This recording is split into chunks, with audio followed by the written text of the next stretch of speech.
now MIT professor and author Noam Chomsky. In his speech last month at the University of Maryland, he critiques U.S. foreign policy and talks about the role academics and journalists play in shaping our opinion on it.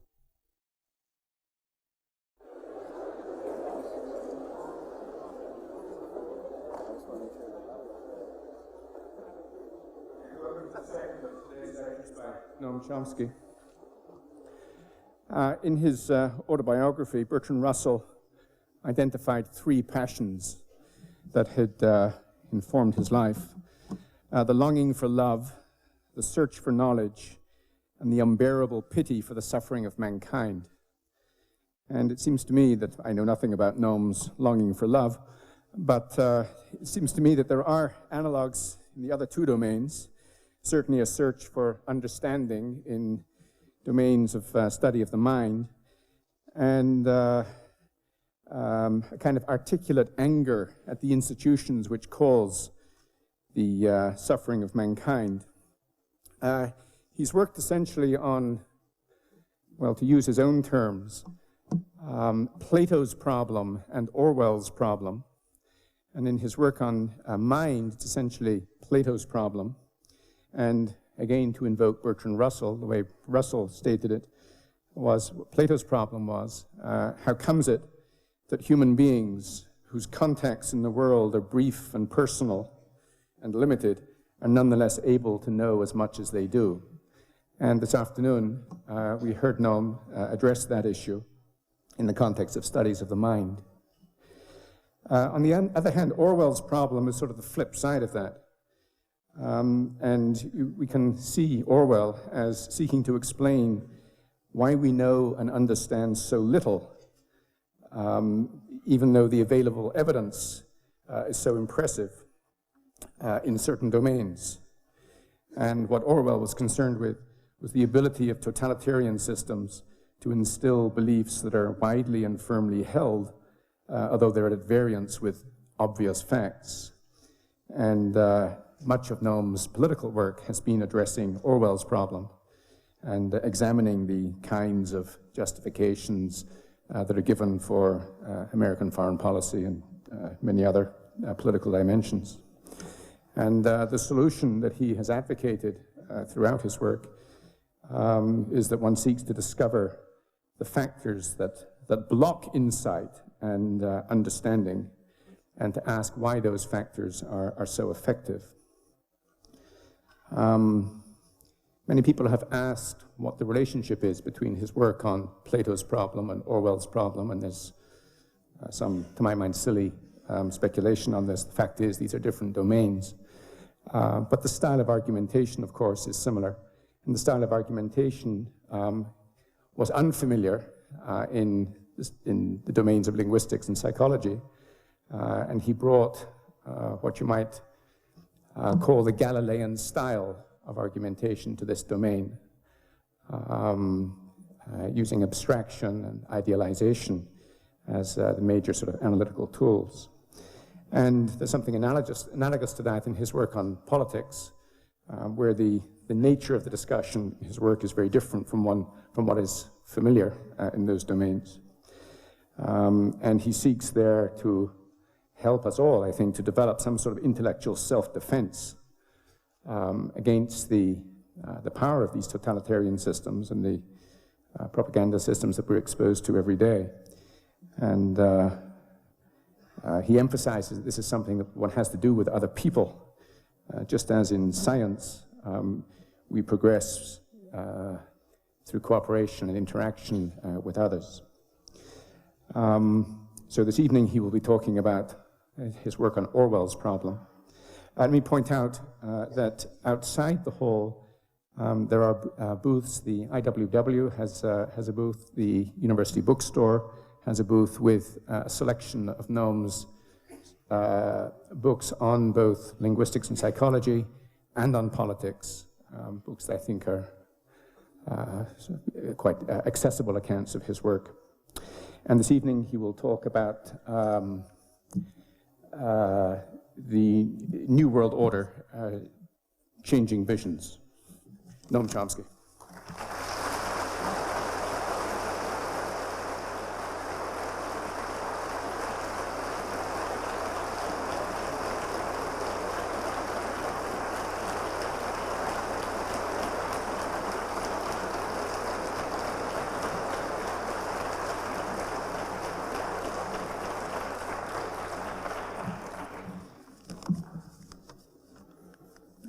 I was asked to announce a couple of things that are coming up. Oh, I'm very obedient, especially when I agree. These are events concerning Mumia Abu Jamal. First is a December 9th march and demonstration from the FBI building to the Supreme Court. I presume that means Washington. December 12th conference in Philadelphia. And April 24th event, which I hope won't be necessary, called a Million for Mumia demonstration in Philadelphia. This is about, as if you don't know, a case that's a pretty clear case of judicial execution and a notorious one. Well, since David brought up Orwell, I might mention that in his defense that he didn't only write about thought control in totalitarian societies. It's perfectly true that that was the main thrust of his work, and it's certainly what he's known for. But he did write an interesting essay called Literary Censorship in England, and it was about thought control in free societies. Picked England as the example because he was there. And the point that he made is that it really wasn't all that different from the totalitarian Soviet Union. It was just done in different ways. But he said that, in fact, one of the ways he mentioned is a good education. You'll be happy to know. So if you have a good education, I presume he meant, Oxford and Cambridge and those places, you just have it instilled in you that there are certain things it just wouldn't do to say, or even to think if the system's working properly.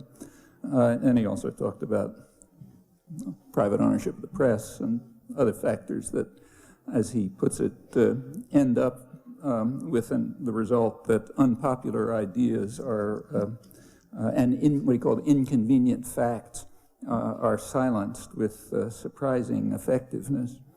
Well, that's not very well known, and there's a reason for it. It was intended as the introduction to his famous Animal Farm, which made him a household word, satire on the Soviet Union. But as if to prove his point, it was silenced with surprising effectiveness. It didn't appear for unknown reasons, which his biographers don't go into, though they must know. And it was discovered about 25 years later, long after his death, in his unpublished papers. So it's true that Orwell is known for his attack on the other guy, but he generalized the point. And the more important points, the ones that have to do with us, which are always the most important, those have been, as he put it, kept dark and silenced with surprising effectiveness, still unknown for the most part, except to real Orwell aficionados. Well, that message is worth bearing in mind. He was writing about England, but applies to us as well, and more importantly, because of American power. It was American power, in fact, that established the current world order. There are only occasional moments in human affairs when you can sensibly, when there are changes that are dramatic and significant enough so that it makes sense to talk about a world order. One of them, probably the most dramatic and the most easily timed, surely, was in 1945 at the end of the most devastating single catastrophe in human history, which left much of the industrial world either seriously damaged or in ruins, except for the United States, which was unscathed and in fact had benefited enormously from the war. Industrial production more than tripled. That ended the Depression, which had not been affected very much by the New Deal, and it set the stage for the next phase of history. The United States at that time had about half the world's total wealth and unparalleled military power and security at a level that had no precedent, and perfectly naturally dominant forces in the state corporate system planned to use that power to organize the world in accord with their own perceived self-interest. That's what's technically called the national interest in academic writing and the media and so on. And so these truisms, which is what kind of a curiosity about the intellectual culture, is that these truisms, which is what they are are commonly described as a Marxist view, which is kind of odd, since the first person who I know of who articulated them clearly was Adam Smith, and perhaps the person who most lucidly articulated them was Winston Churchill. It shouldn't strain the intelligence of a 8-year-old to figure out that that's the way the world works. Anyway, it does. If you have a good education, that's an inconvenient fact, but it's a fact. How do you organize the world? There were conflicting visions. The U.S. elites had their picture of how it ought to be organized, but it was certainly not uniform by any means. And opposing forces had to be dealt with somehow. You want to borrow some Cold War rhetoric, they had to be contained or possibly rolled back if that could be done. And that was done with varying degrees of success.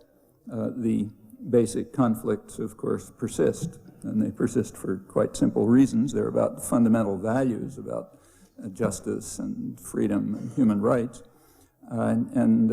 These values are constantly an arena of conflict between the more powerful, between centers of power and most of the rest. That's a good deal of history, and the last half century is no exception to that. Well, at the onset of the current era, at the end of the Second World War, there were the framers of the New World Order. They had to face these challenges everywhere. First, they had to face them at home.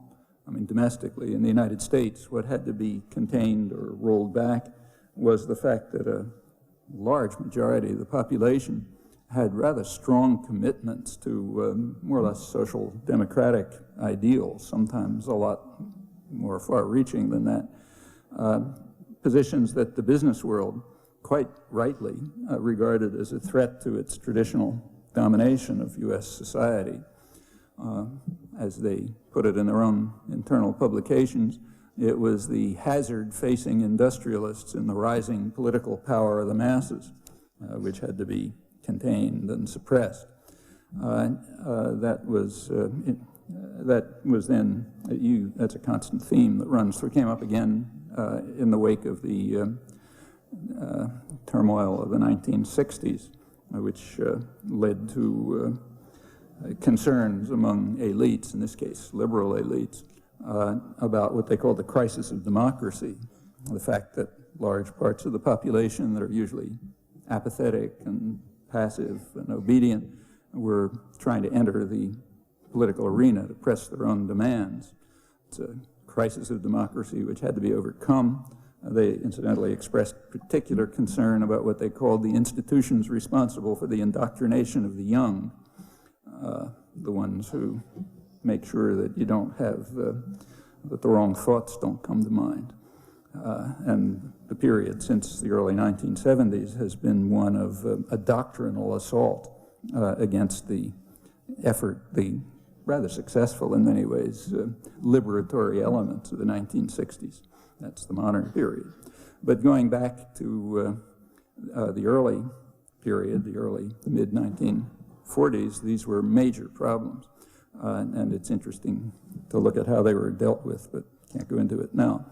Well, there were similar problems right throughout the industrial world. There they were enhanced by the fact that the anti-fascist resistance had quite considerable prestige and appeal at the end of the war. And often it had a sort of radical democratic thrust to it. Also, the traditional conservative order had been discredited because of its association with fascism. Well, the first task of the United States and Britain after the war was to restore that traditional order in its essentials. And that was it was done all over the world in one or another form, sometimes bloodily, sometimes in other ways, mostly in ugly ways. That should be chapter 1 of post-Second World War history.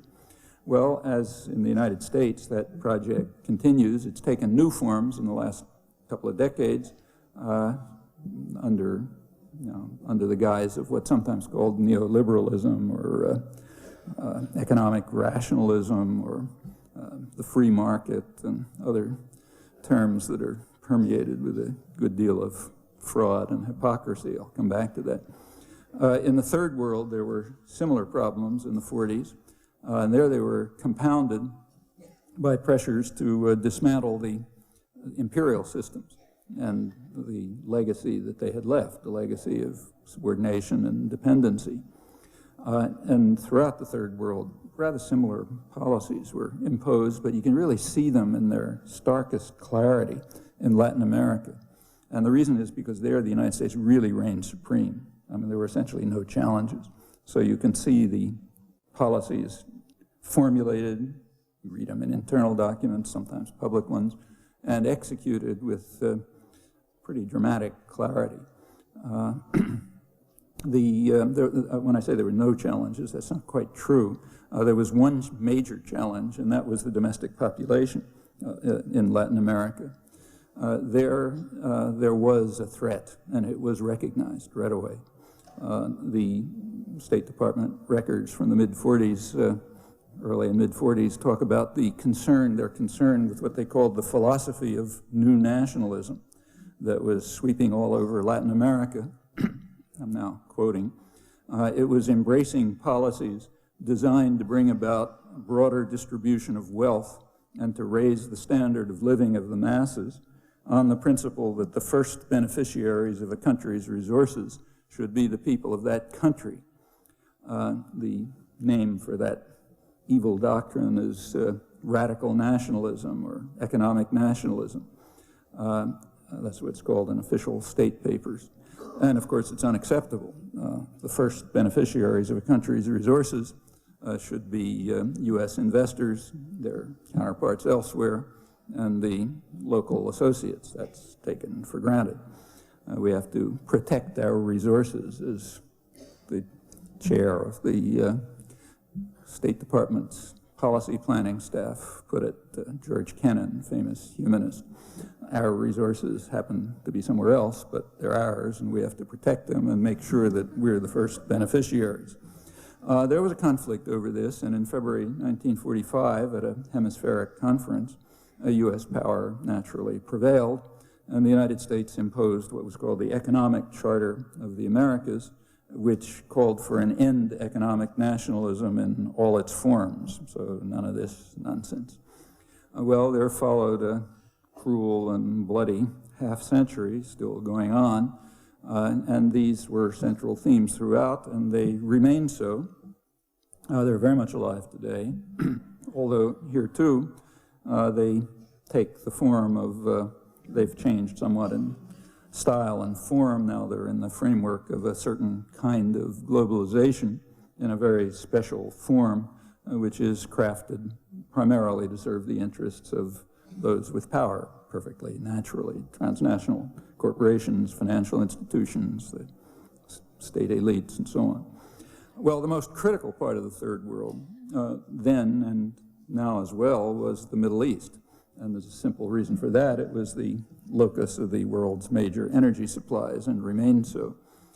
State Department didn't mince words about it. It was called the greatest material prize in world history, and the strategically most important part of the world, a stupendous source of strategic power, and so on. That's the Middle East. And it was clear who had to be the first beneficiaries of those resources. They had to be under effective U.S. control.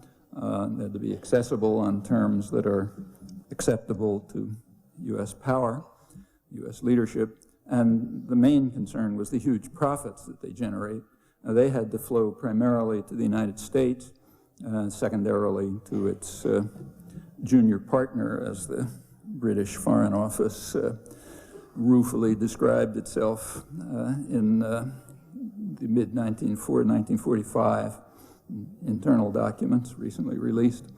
The profits have to be recycled by local managers who are supposed to be dependent on the global rulers. The British in their day in the Sun had a nice name for them in internal documents. They called them the Arab facade. behind which the British would exercise actual rule. They're still around, they're still the Arab facade. So that's the structure, basic structure of the system. Naturally, it engenders continual conflict. The people of the region don't understand why they shouldn't be the beneficiaries of the resources of that region, kind of backward that way. And that causes problems. In internal documents, the problems which have been going on since the Second World War, and in fact long before, they're called the problem of radical nationalism, economic nationalism, and so on. For the general public, for people like us, there are different terms used for them. They're called international terrorism, of really big intellectual, the crisis, the clash of civilizations, or some other fancy term. But it's good old-fashioned radical nationalism, the strange idea that the first beneficiaries of a country's resources should be the people of that country, and that there should be efforts to construct policies designed to bring about a broader distribution of wealth and to raise the standard of living of the masses in State Department terminology. Well, that goes on, and it's likely that it'll become worse, at least if the consensus of geologists is anywhere near accurate. That is that the current oil glut and extremely low prices, I mean, at the pump in the United States, they're lower than they've been since the Second World War in real terms. It's generally assumed that that's a temporary phenomenon and that there is an oil shortage coming, probably not too far. The reason for that belief is that the rate of discovery has declined, which went up from about 1850 until the mid-1960s, kept going up. It's been declining since the mid-60s, despite much more elaborate technology and deep drilling and so on, keeps going down. And the available oil, which is some rough estimate of it, is being used up very fast. In fact, close to half of the known exploitable capacity has been used since the oil crisis of the early 70s, and it's accelerating. So that, you know, you just put furthermore, about half of the known exploitable capacity is in the Middle East, which means that that region of the world will become, you know, it'll be looming larger and larger in the effort to control the whole world. And those are, you know, not certain but reasonable prospects, unless there's something radically new discovered that looks as if that's what's coming. There's a general prediction that about half of total known capacity will have been used up by within a decade or maybe 2 decades. Anyway, not very distant future. And after that, as far as anybody knows, there'll be a decline and a shift to Middle East sources as the major center. There's a lot of hype about the Caspian Sea and so on, but that's apparently mostly fake, according to oil company sources. They claim it's being hyped by the United States government for political reasons as part of their effort to develop an alliance with Europe against Iran, which they so far haven't been able to do. So they're kind of talking about Caspian Sea, but the estimates are that that's maybe on the order of North Sea oil, not very large, a couple of years use at most. And most of it isn't in that region, it's in Kazakhstan. Well, anyhow, those are prospects that are expected, which means the Middle East will be a major center of conflict and turmoil, very probably. There are new alignments taking shape there, which if you want to, you should keep your eyes on them. It's not yet, part of it's already there, part of it's taking shape, a kind of an alignment between, this one's very visible, Turkey, Israel, and the Palestinian administration, which is supposed to keep the Palestinians under control. They're supposed to play the role, basically, that the black leadership of the Bantustans played under the apartheid regime. That's what the Y agreement was about. So those three are sort of on one side. The Turkey-Israel relation is now very visible and frightening people. On the other side, you can see a kind of and this must be worrying people in the State Department no end, and the planning centers. There's the beginnings of interactions, rapprochement between Saudi Arabia, Iran, Egypt, Syria, in part frightened by the Turkey-Israel relationship that's being established under U.S. power, with the junior partner following loyally behind, as always. And this is a recipe for a lot of trouble in the future. Well, there's a lot to say about all these matters, but and plenty of aspects of the post-World War II world and global system that I haven't even mentioned. But let's drop that. If you're interested, I'd be glad to talk about it later, and turn to something different, namely the institutional framework that was designed for world order in the mid-40s. That's 50 years ago. Asked how it's fared and where it stands today. That institutional framework had three basic pillars. There was an international political order, there was a human rights order, and an economic order. The political order is articulated in the United Nations Charter. Let me say a little about each. The political order, that's essentially the UN Charter. The Charter has some simple, it's a long document, but it's based on a very simple principle, namely it bars the threat or use of force in international affairs, threat or use of force. And there are only two exceptions to that, which are clearly specified and more or less irrelevant to the real world. One is if the Security Council of the United Nations unanimously authorizes the use of force or the threat of force after having determined that peaceful means have failed. The second exception is famous Article 51, which permits self-defense against armed attack until the Security Council acts. Armed attack's pretty narrowly defined concept in international law. That means a sudden, overwhelming attack. So, for example, if Cuba were to land troops in Washington, the way the United States is supposed to respond is to inform the Security Council and ask them to do something about it.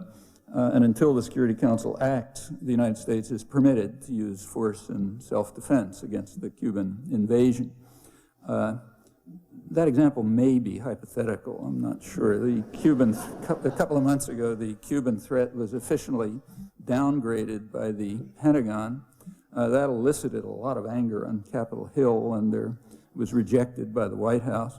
At the same time, the European Union was bringing charges against the United States in the World Trade Organization, U.S. embargo against Cuba for violating international law, as has already been determined by every relevant international body, and the U.S. refused to accept World Trade Organization jurisdiction, claiming a national security exception, meaning that the Cuban threat is still live, so you better make sure you got your gas masks handy and your desks to hide under and so on. Well, anyway, that's the sole exception. These are the sole exceptions. There's, of course, no enforcement mechanism apart from the great powers, and decisively that means the United States. But the problem is that the great powers, as far as I know, universally reject the principles of the Charter, and the small powers would too if they were big enough to get away with it. They reject them in practice, and also, in the case of the United States, explicitly in doctrine as well, very clearly so, in fact. The doctrine has been stated repeatedly, maybe stated most clearly by Dean Acheson, leading statesman. At the time, he was a senior advisor to the Kennedy administration. He was justifying the plainly illegal blockade of Cuba in 1962 before a meeting of the American Society of International Law, and he stated that, quoting him, a situation in which our country's power, position, and prestige are involved cannot be treated as a legal issue.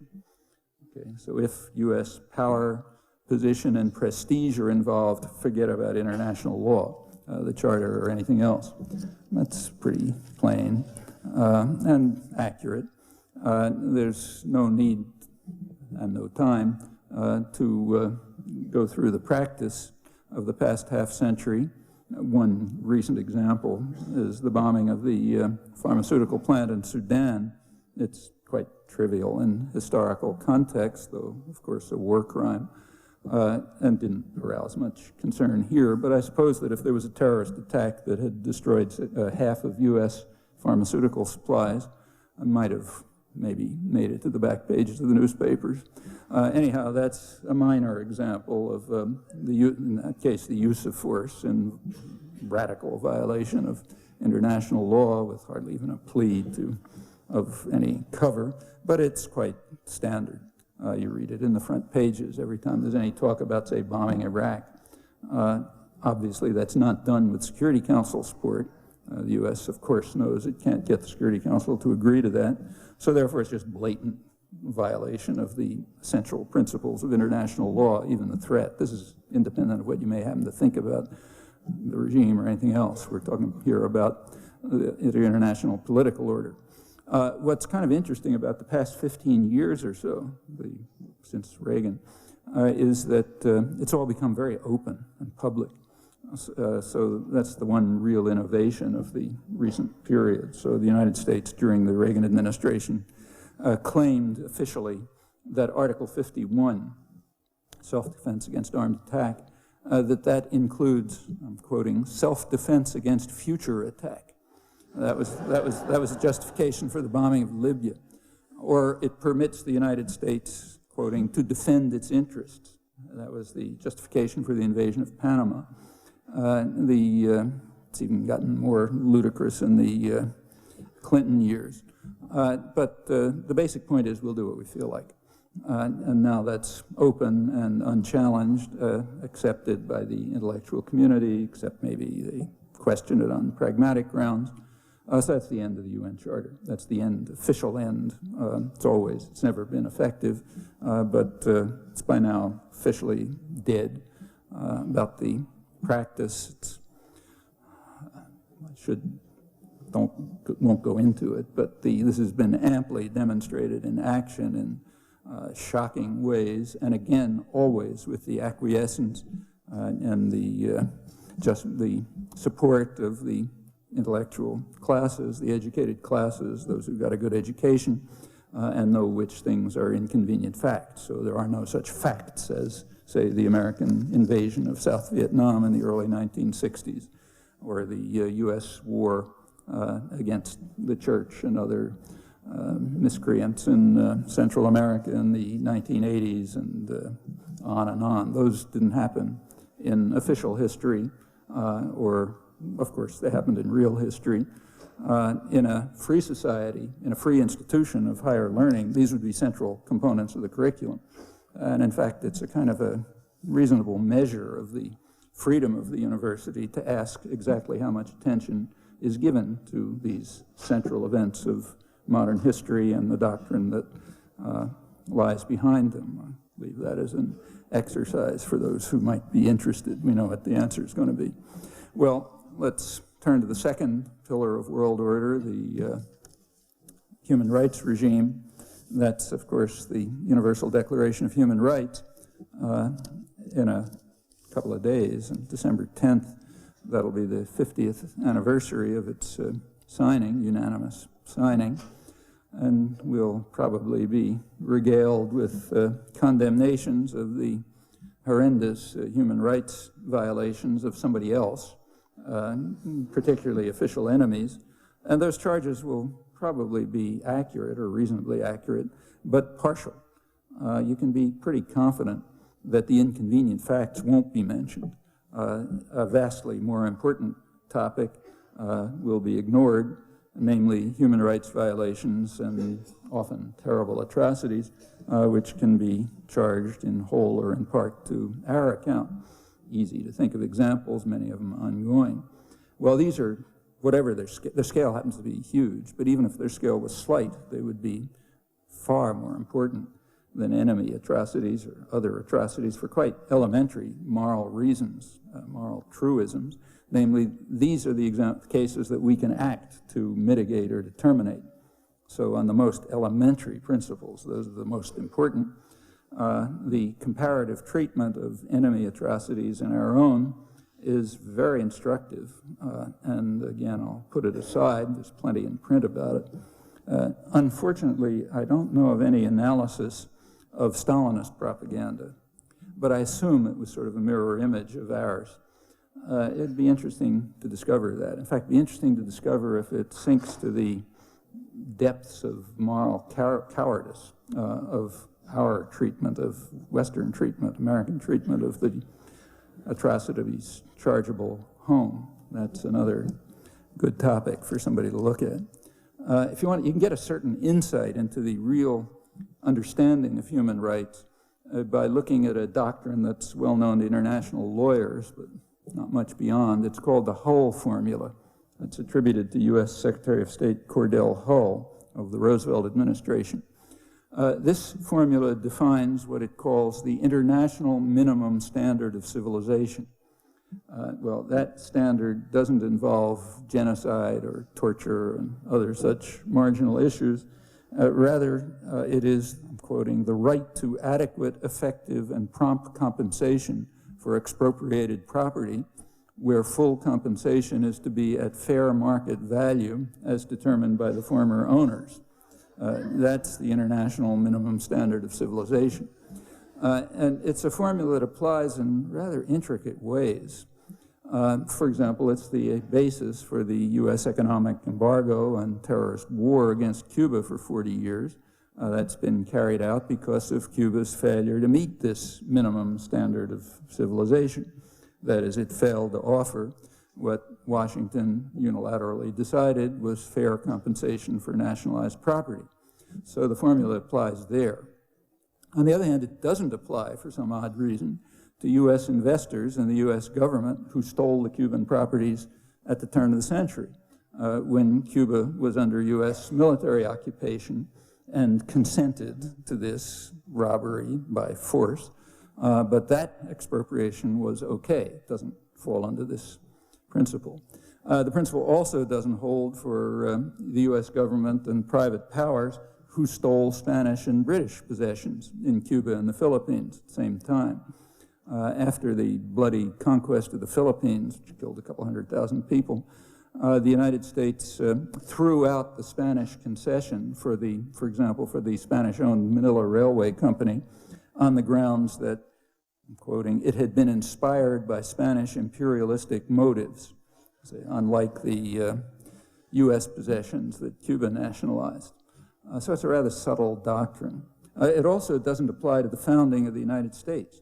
That was based on expropriation of British properties, British possessions, and also the possessions of British supporters, who were about as numerous as the rebels in the Civil War that was part of the global war going on at the time.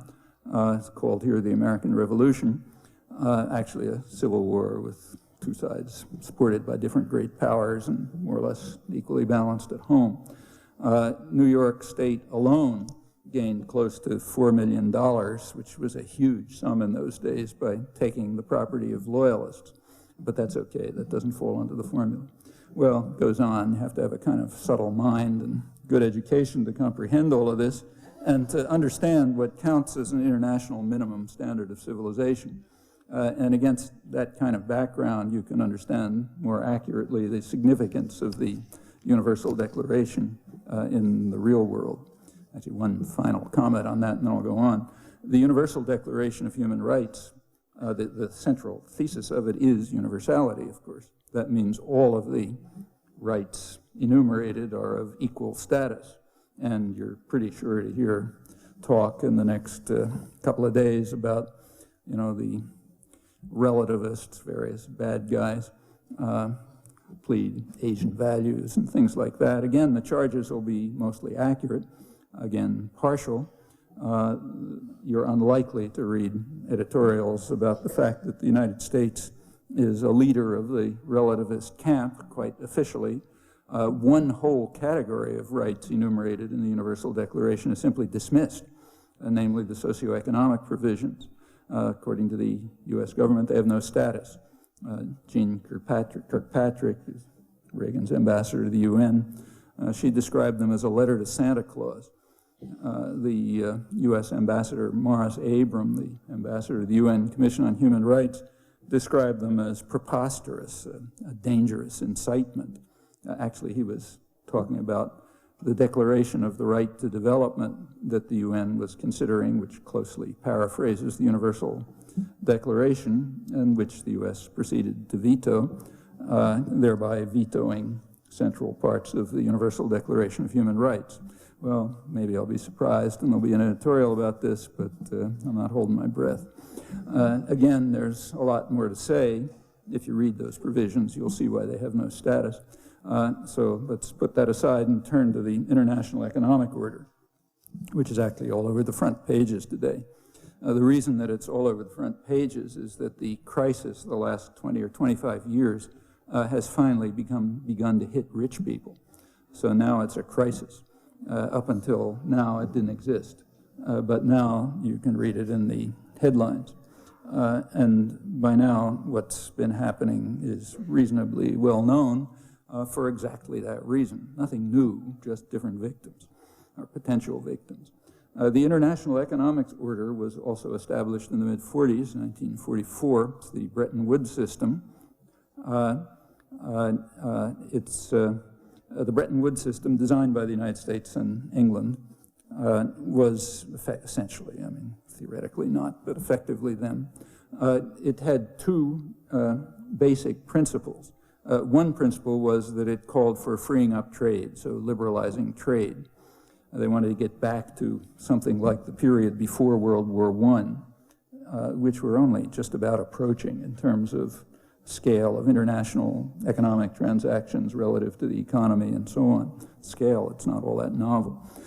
So they wanted, and between the two wars, it had declined a lot. So they wanted to liberalize trade. It's principle one. The second principle was to regulate capital flow, keep exchange rates fixed. That's actually still, you can still find that in the IMF rules. The reason for the second principle was in part a belief, which is probably correct, at least reasonable, that capital flight, short-term speculative capital flows particularly, and exchange rate fluctuations which go along with them, they're going to undermine trade and investment. And in fact, recent experience tends to be consistent with that assumption. The more important reason, however, was again a kind of truism, which wasn't controversial then and isn't controversial now, and that is that free flow of capital undermines democracy and undermines the welfare state. They were far too popular to ignore in the mid-20th century.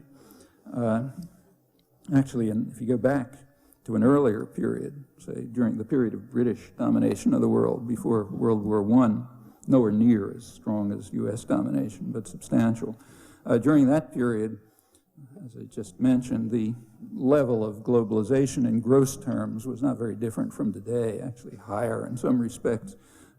Capital flow was roughly at today's levels relative to the economy, but in those days, economic policy, state economic policy, could be designed without very much concern for the rabble, because they didn't have a voice.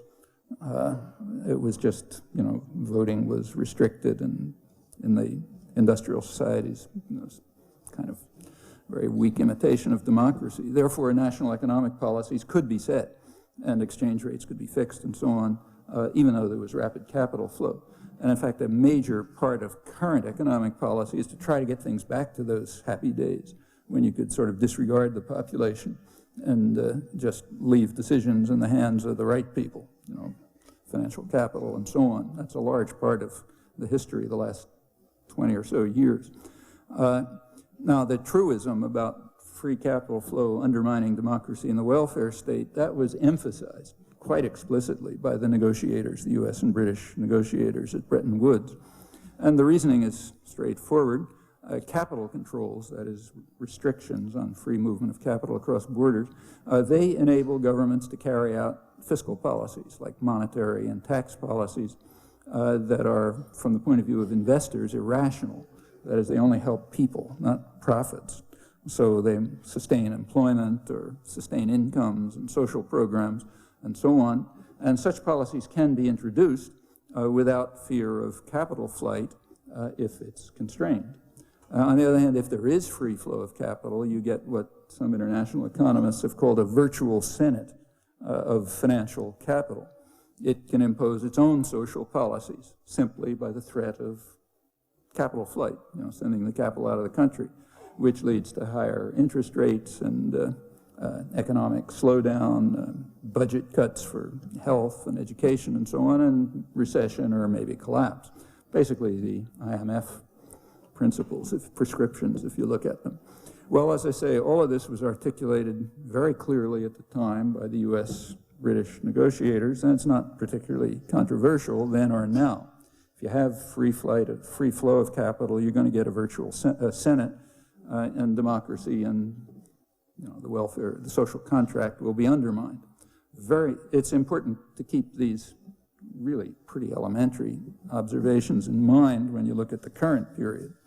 Well, the Bretton Woods system, as originally established, was pretty much in place for about 25 years or so. That's what's often called the golden age of post-war state capitalism. Had, by historical standards, good economic performance, so high rates of growth, both of the economy and of production, expansion of the social contract, and so on.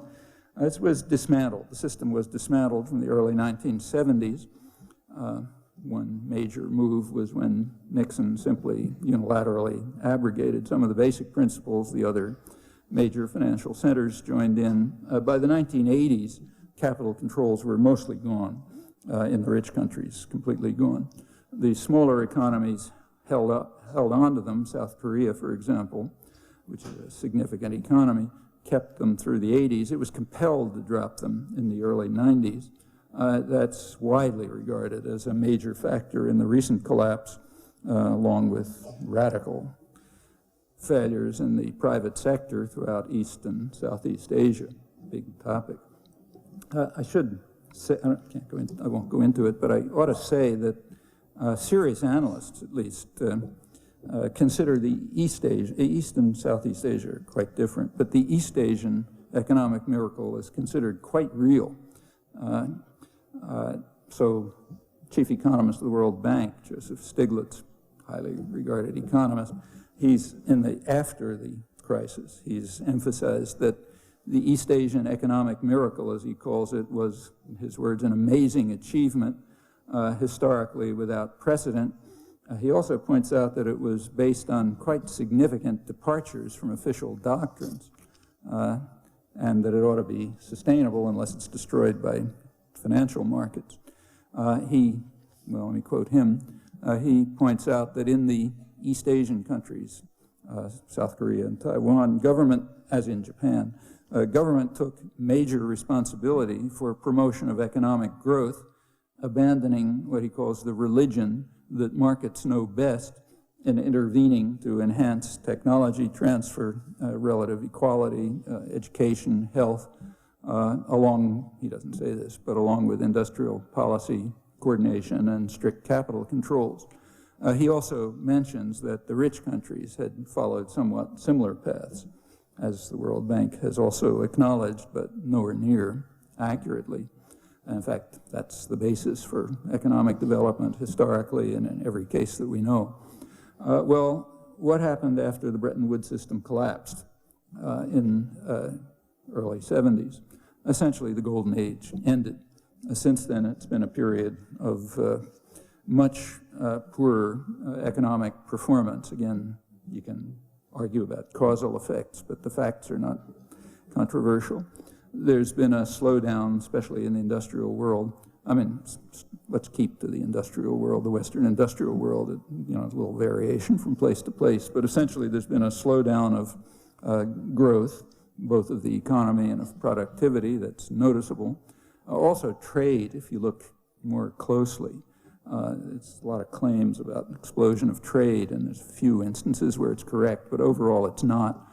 Trade seems to be going up relative to the general economy, but that's because the economy has been going down faster than the rate of growth of trade has been going down, so the ratio is higher. That's one major effect, poor economic performance. Secondly, particularly in the United States and England, but to some extent in the general industrial world, incomes have stagnated or declined for the great majority of the population.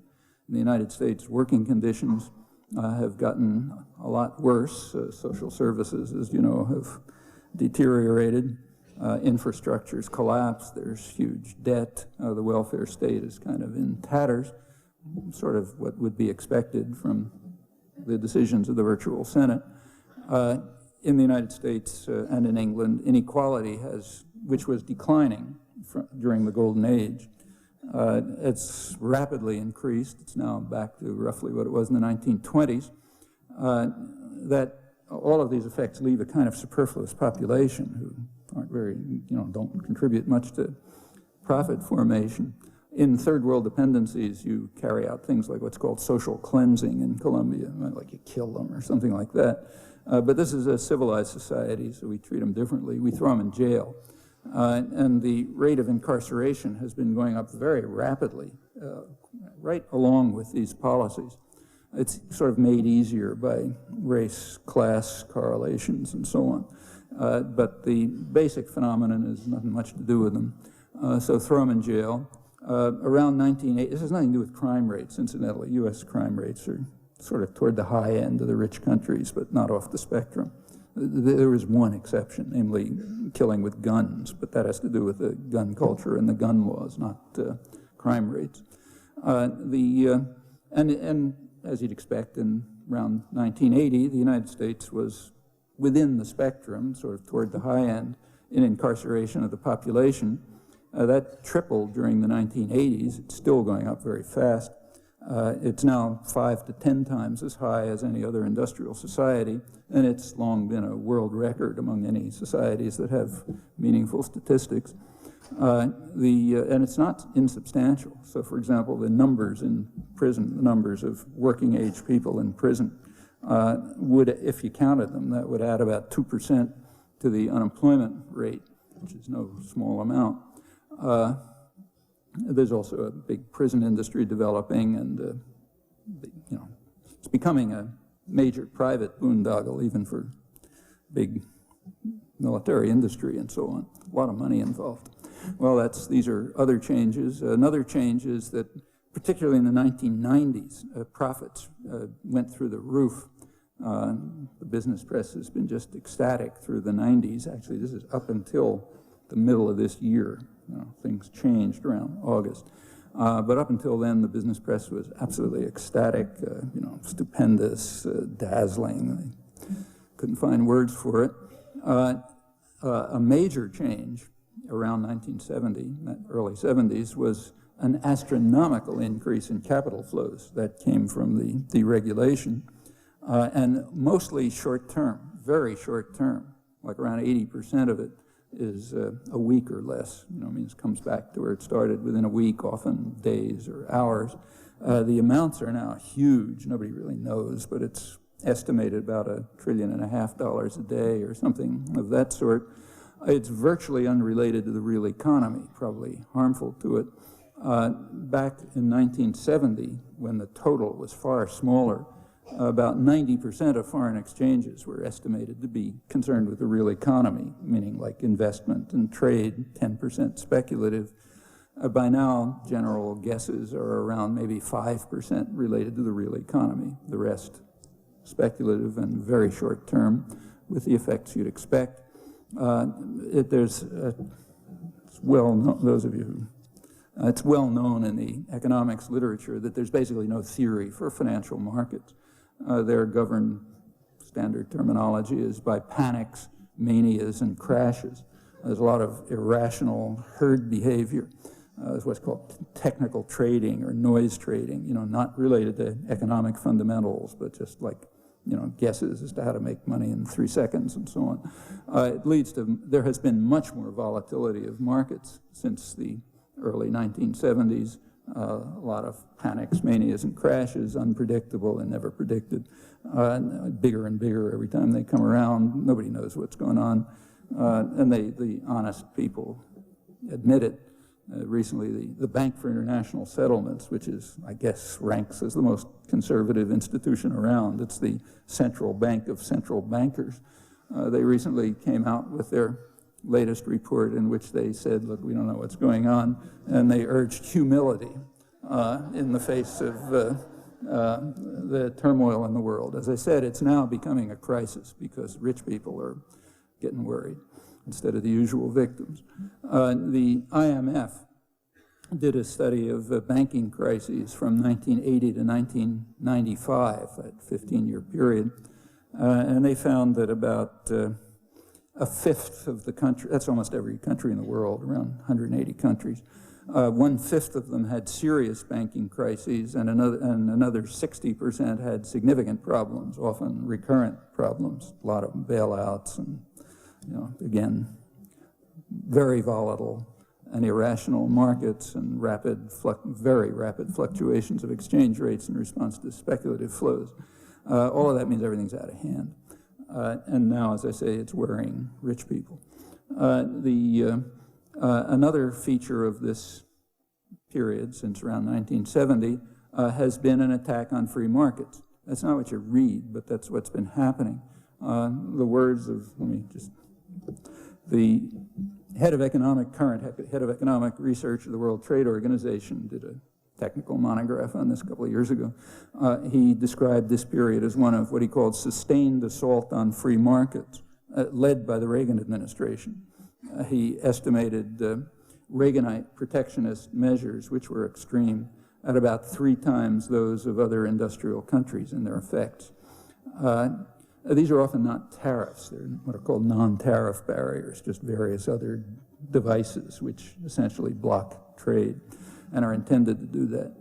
During the Reagan years, which was, the Reagan period is called conservative. I don't know what that's supposed to mean. It was an extreme, radical statist administration. The ratio of state expenditures to gross national product shot up, the debt shot up, and protectionism also increased. It approximately doubled during the Reagan years, broke post-war records. Public subsidies increased enormously. There were bailouts, transfers to the public sector, in effect. There was reasons for it. The reason was, go back to around 1980, you'll notice there was a lot of concern about the industrial decline, about the decline of the American economy. And there were calls for what was called reindustrialization of America. And in order to carry out the reindustrialization of America, the Reagan administration turned to the classic device, government spending, in particular Pentagon spending, which since the Second World War has been the absolute foundation of the economy. Every dynamic sector of the economy, sort of virtually every one flows off it. Some extreme examples, like a current example is the internet, but computers, electronics, you pick it, largely initiated and subsidized by the public, then handed over to private capital, and the Pentagon has been a favored device for doing this. One reason why the Pentagon budget stays high, independently of any conflict, and why it's strongly supported, in fact increased by people like Gingrich and Lott and others who parade as conservatives. In other words, all this market discipline is fine for poor people, but not for rich folk. They have to keep the cycle of dependency going. Well, in 1980, it was a big problem. They had to reindustrialize America. They turned to the Pentagon, and there was a huge increase in the Pentagon budget. It was pretty explicit what it was about. So, for example, the Pentagon picked up, developed a program, manufacturing technology program, ManTech it was called, which was going to overcome the failures of American management. American management had failed to keep up with modern management techniques that had been pioneered largely by the Japanese, lean production and all this kind of stuff. So they had to be given a shot in the arm. The Pentagon devised this program to design what they called the factory of the future, with automation and flexible production, lean production, and all this kind of stuff. And the purpose was straightforward. It was, in their words, to boost the market share and industrial leadership of American industry. which had fallen way behind because of management incompetence. The same is true of the national laboratories, so the DOE labs, the Department of Energy labs. Their explicit goal is to, in their words, to move federally developed technologies into private industry and academia. Academia is just one of the funnels by which public funds go into private pockets. I owe my job to it. I shouldn't complain too much. MIT is a large part of this. But that's the purpose of the government labs. And the reindustrialization, it worked. The idea was to overcome management failures, to save central components of the economy, the whole industrial system, from mainly Japanese competition, and also to put them in a position to dominate the emerging technologies and markets of the future. Again, as I say, the internet is and information technology generally are good examples. The internet, for example, was designed for about 30 years, mostly in the public sector, first by the Pentagon and the National Science Foundation. It was finally commercialized over the opposition of about 2/3 of the population. But that was just a few years ago, 1995, in fact. To the extent that there had been some private involvement, but if you check it back, it's usually federally funded. Initiative came out of the Information Processing Technology Office of the Pentagon for the most part, since the 60s, but that's only one example. Well, all of that's continuing under Clinton, including radical interference with free trade when it's convenient, and that runs across the spectrum of choices. So the Clinton administration has, in one way or another, barred everything from, things ranging from Mexican tomatoes openly because U.S. consumers preferred them to Florida-grown ones. They said so. That's at one end. The other end, Japanese supercomputers, which were blocked by prohibitive tariffs pretty recently for the open purpose of protecting U.S. manufacturers, like Cray Enterprise, which had been the main U.S. manufacturer of supercomputers. It's called private enterprise, but only because the profits are private. The markets are government under Buy America programs and things like that. Much of the technology and the funding has been public, but the profits are indeed private, and when they couldn't manage, just slammed high tariffs on them. So that goes on, and that's an old story. That's a good part of the history of industrial development for Britain as well, before us. It goes to the United States, goes back to the early 1820s. Well, in the recent years, the mid-90s, there's been a lot of euphoria in the United States, again, up till about August of this year. It's a switch point. But up till then, there's been a great deal of euphoria about what's called the fairy tale economy. So you could read front page headlines in the New York Times about saying that Americans were smug and prosperous in the happy glow of the American boom, and a fat and happy America is enjoying one of the greatest booms in American history, and on and on. If you read through these euphoric accounts, they always give one example. That's the stock market. And it's true. The stock market has been an absolute fairy tale, especially for the top 1% of American households who own close to half the stock and other assets, and the top 10% who own most of the rest. What happens when you go down to the next 10%, the next decile from 80 to 90% of income? Well, it turns out that their net worth has declined in the 1990s, meaning their debts increased faster than their assets. And as you go down below the next 10% down to the bottom, and the story just gets worse and worse. 80% approximately of families are working a lot more hours under worse conditions just to keep from losing more ground. They haven't yet recovered the level of 1989, according to the latest statistics, let alone early 1970s when the great economic boom began to take off. All of this is without precedent in American history. This is a recovery from recession, and it's the first recovery in which most of the population was basically left out. trying to get back to where they were before the boom. As for growth, economic growth and so on, this greatest boom in American history is in fact one of the worst. It's the worst in the post-war period. It's the slowest. It's below, economic growth is below even the quite anemic 70s and the 80s, way below the 50s and the 60s. It's great. It's a fairy tale for some people, undoubtedly. And those happen to be the ones who are writing the articles about it and the ones they meet in elegant restaurants and right parties and so on and so forth. So yeah, for them it's a fairy tale economy. You do get, there's studies of consumer, consumer optimism, that sort of thing. They've been running pretty high, but look a little more closely and you'll discover that the main reason is that people, as the researchers point out, have lowered their expectations. So now if you can get by, that's enough, then you're happy. You don't expect your children to do much better. Maybe they'll do worse. That's a change. It's a new change in American history. Well, that's the fairy tale economy. And the reasons for the fairy tale are also pretty frankly explained, and we should listen to the explanations. So maybe the most powerful and most respected person in the United States is the Fed chair, Alan Greenspan. And he's explained, he's very proud of the economy that he presided over, and he explained how it works to Congress in his congressional testimony.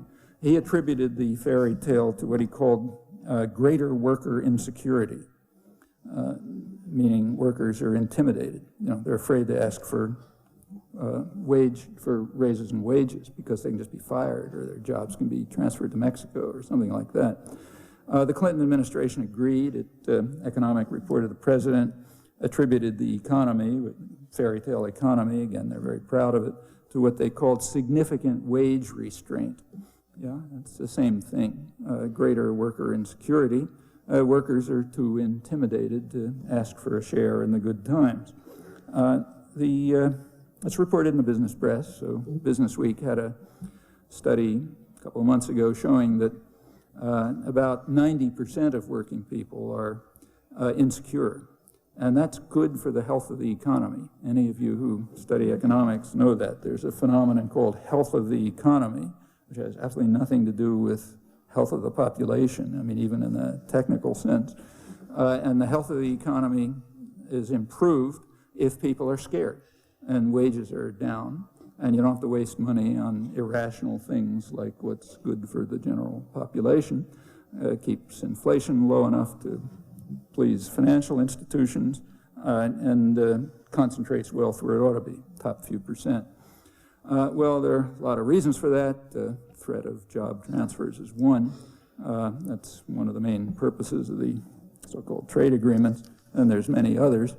I will skip further discussion about this because I'm going on too long. For a while, it looked as if this whole story was going to work.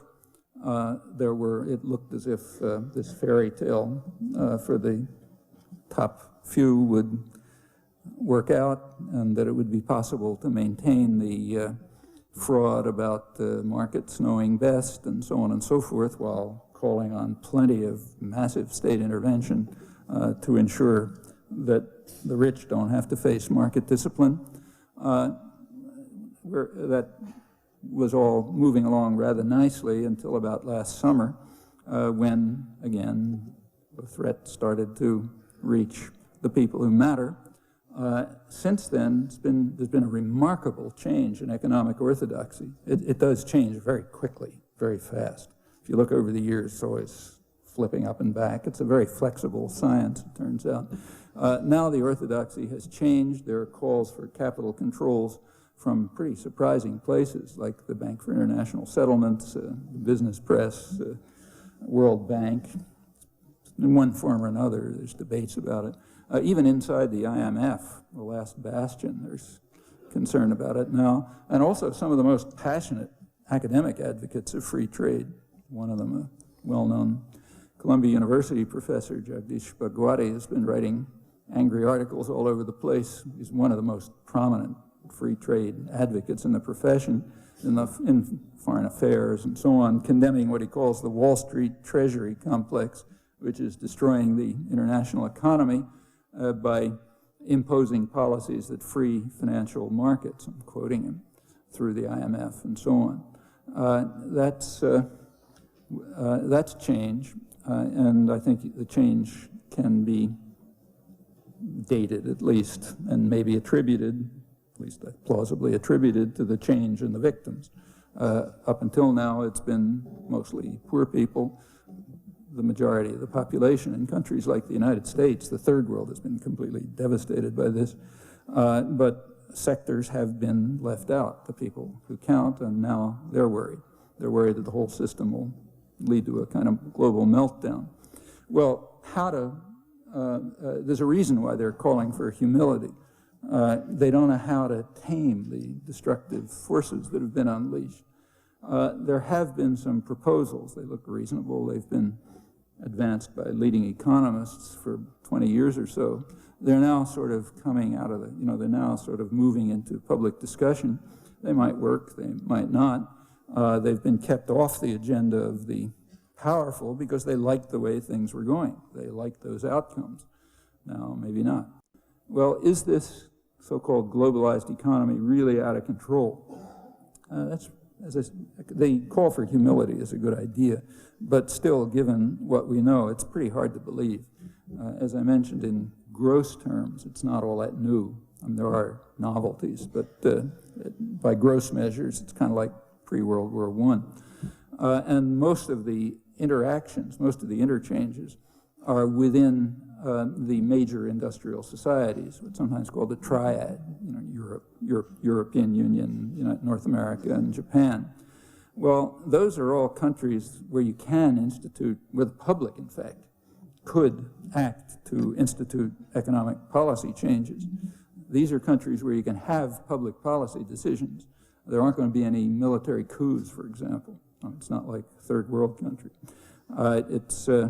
That means even within the framework of existing institutions, there are plenty of things you can think of that could well be enacted to restore sort of, what's called golden age type structures, and there's no reason to stop there. I mean, the institutions are not self-legitimizing, and never have been in history. They're still not. They have to be challenged, justified. If they can't be justified, which I think they can't, they can be changed. That's all subject to popular will, with very few constraints in the rich industrial countries. Of course, it's completely natural for all the doctrinal institutions to try to make you feel hopeless, to divert public attention away from the crucial issues, and try to bring about a mood of sort of hopelessness and despair, and turn people to individual survival strategies and so on. And if you were working for a PR agency, nobody would have to tell you that that's what you have to do. It's obvious that that's what you have to do. It's been going on for centuries. It's understandable, and as always, understanding can liberate people. It can liberate them to design and follow very different paths. And these could go quite far. They could go to the dismantling of oppressive, illegitimate institutions, new democratic, more democratic institutional arrangements. You can right through the economy. It's sort of obvious where to look, but there are plenty of others. And in fact, we ought to be thinking about somehow trying to make it possible, should be within our reach, to address in some serious way the needless suffering and injustice that really define contemporary society, and to demonstrate that the human species is not some kind of lethal mutation which is destined to destroy itself and a good deal more in what amounts to the flick of an eye from an evolutionary point of view. That's actually not an unlikely prospect if things continue on in the prevailing conditions of social life. Okay, I'll stop there.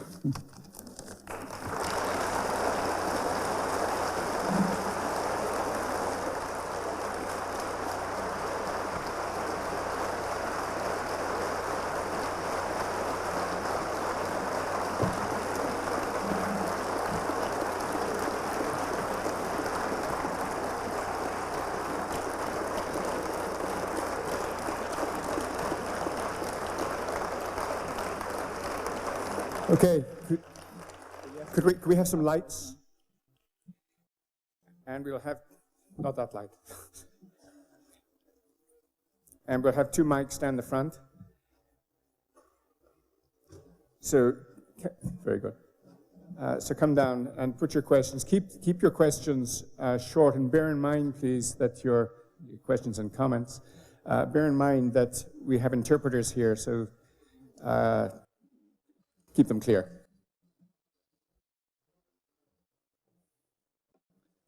I can just about see the mics.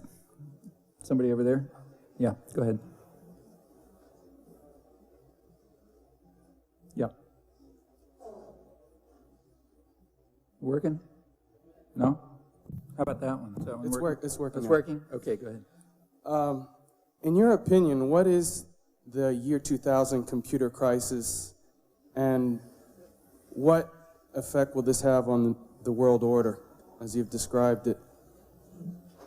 I'm no big specialist on this, and you know, I'm sure there are people here who can give more competent answers than I can, but there's no doubt that it's pretty serious.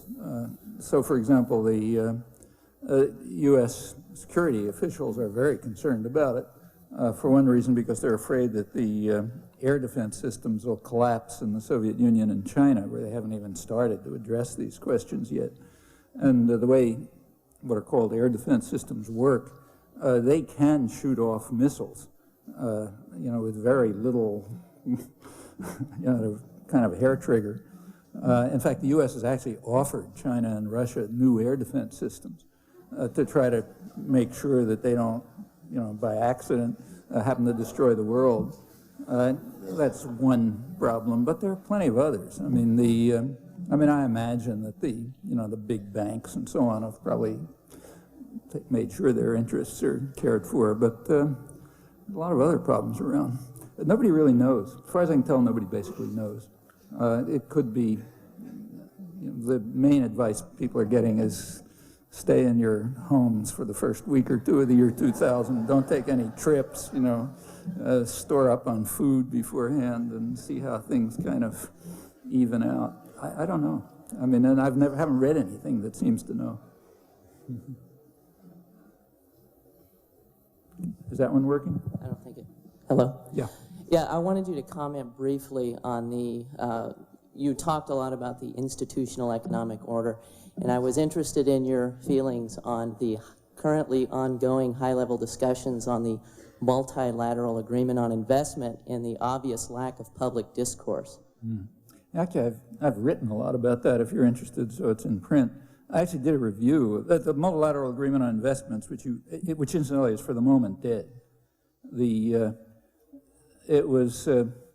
is well, sort of the nature of it was captured rather nicely in a Business Week headline last February. It called it the explosive trade deal you've never heard of, both parts of which were true. It's an explosive deal, not really a trade deal. It's an explosive investor rights agreement, which gives investors extraordinary rights, like nothing, you know, the most extreme that have ever been imagined, with no obligations. I mean, all the huge treaty, you know, 150 pages, all the obligations are on what they call states, which means people, you know. The state is sometimes the state's a dictatorship, sometimes it's marginally or more or less democratic. But the obligations are all on people and their public institutions, and the rights are all for private power, unaccountable private power, and the rights are pretty extraordinary. I mean, corporations had been given the rights of persons, which is outlandish, early in this century, something which scandalized classical liberals, I should say. But that has already happened, although it could be, and I think should be, rescinded because it's outlandish. But this treaty, like parts of NAFTA, actually gives them the rights of states, which is something novel. You know, no time to go into it. Anyhow, it's been going on. It was originally they thought they'd put it through the World Trade Organization, but that didn't work because there was a lot of objection from third world countries, India and Malaysia, so it shifted over to the OECD, the rich countries, you know, 29 richest countries, that's more controlled. And it went on for about 3 years, the negotiations, with virtually no public comment. I did a almost complete review in the United States and England and Australia. And until until early this year, that's after close to 3 years, there was like statistical error, occasional art mention here and there. It's not that it was unknown, it was perfectly well known. So the business press, the business world knew all about it. Their lobbying groups were involved in it from the beginning. They must have known. But it was kept, it's one of those inconvenient facts that was kept dark, to borrow Orwell's phrase. The one partial exception was Canada. In Canada, in mid-1997, it sort of broke through because of popular activism, and that led to a lot of pressure and a lot of publicity, Canadian Broadcasting Corporation and so on. In the rest of the industrial world, it sort of began to break through, mostly from public activism early this year. And the signing date was supposed to be last April, but they backed off in near panic. The OECD, there were some quite comical articles about it. The London Financial Times, which is, the premier business daily in the world, had an article called Hordes of Vigilantes. And it was about the hordes of vigilantes who overwhelmed the OECD and the corporations and the rich countries and the transnational and the international financial institutions. This horde of vigilantes, which a lot of activists, just overwhelmed them and frightened them, and they had to back off from trying to do it. And they quoted people who warned that it may not be as easy as it has been in the past to arrange international agreements in secret and then have them rubber stamped by parliaments. That's the way it's been working until now, but now we may be in trouble because all those vigilantes are around, the trade unionists, environmentalists, grassroots activists, and so on. It's another crisis of democracy. And in fact, a pretty stunning victory for the vigilantes, if you look at the forces that were arrayed against each other. Well, they tried to put it off until October, last October, but it collapsed. I mean, by that time, a couple of major countries had pulled out. France pulled out, Australia pulled out, the United States kind of mixed. And for the moment, at least, it's on the shelf, which means they're going to sneak it in some other way. The major effort of the United States has been to try to push it through the IMF rules by revising the IMF articles to include conditionalities that include a lot of the multilateral agreement. The IMF is properly secret, so it never gets reported. And it, in fact, operates in secret, so that's a better forum. But people who are interested ought to keep their eyes on it. Do you think the recent failure in Paris could be at all attributed to the what you talked about going on in the stock market in August? Yeah, partly. I mean, partly just power centers are scared, but partly, and I think we shouldn't underestimate this horde of vigilantes really made a difference. The same happened last fall. A year ago, that is, with fast track.